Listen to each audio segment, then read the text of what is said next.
Good morning, everyone. Today I'll be sharing my critical reflection of learning and teaching episode for edfd 546 Assessment 3.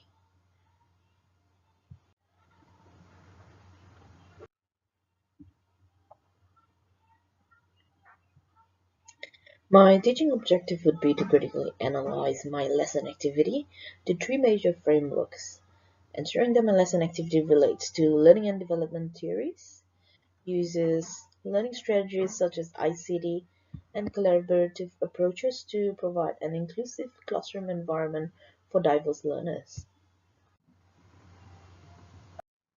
This lesson is planned out for Year 7 English class, consisting of students from diverse background and different range of cognitive ability.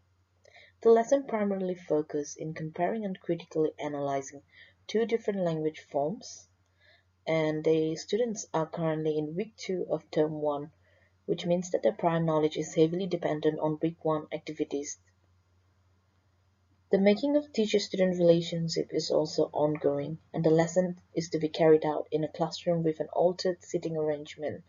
The reason for the change is to encourage greater participation and active interaction of students through group works. This lesson is also constructed to develop students' engagement in learning and improve their critical literacy skills.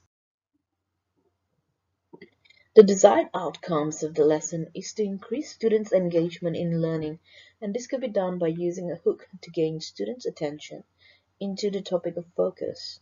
In addition, by using the hook technique, students can also do a guided inquiry-based learning that will encourage students to be independent thinkers. The use of ICT will further enhance the inquiry learning process. Through this lesson, I also want to promote an inclusive learning environment for my students by catering to the individual needs when possible. The concept of the lesson is to motivate students and engage them into deeper learning of literary contents by identifying and understanding different forms of lexical devices and writing elements. A hook is used to gain students' attention.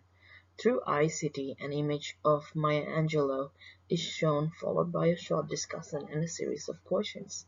Students are then diverted into a guided inquiry-based learning by having to find their own answers to the questions provided. By using ICT in research, it helps cater to visual learners. The hook activity also helps improve students' social skills and encourage active participation.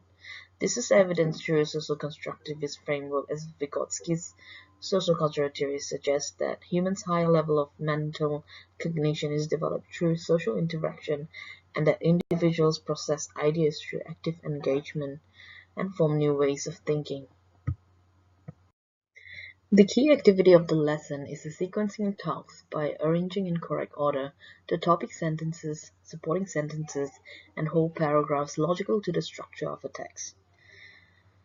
A scaffolding technique is used to break down the task into two stages according to level of difficulty to cater to diverse learners' needs. Bruner's scaffolding theory highlighted that by demonstrating relevant feature of tasks through modeling and providing appropriate assistance, learners would be able to attain higher levels of performance, which otherwise would not have been possible. Similarly, through the collaborative learning strategy used in the group work, it also reflects on Vygotsky's zone of proximal distance. Hence, through these scaffolding techniques, it helps teachers to create tasks within the student's zone of proximal distance and help them complete it through assistance. This would then cater to the diverse learners' needs of students in class. There are numerous methods in assessing students' learning outcomes of a lesson, and although my assessments are hypothetical as a pre-service teacher, a formative and summative assessment can be used to measure students' learning skills. The hook provides opportunities for active discussion, and the teacher could then assess students' prior knowledge while providing positive feedbacks and statements, which is part of an informal formative assessment. A Kahoot quiz at the end of the lesson is also an interactive way of carrying out a summative assessment of students' learning outcomes. There are bound to be risks when planning lesson activities, and classroom management would be one of the challenges I would definitely face when conducting ICT activity, as it allows greater opportunity for students to vary from tasks.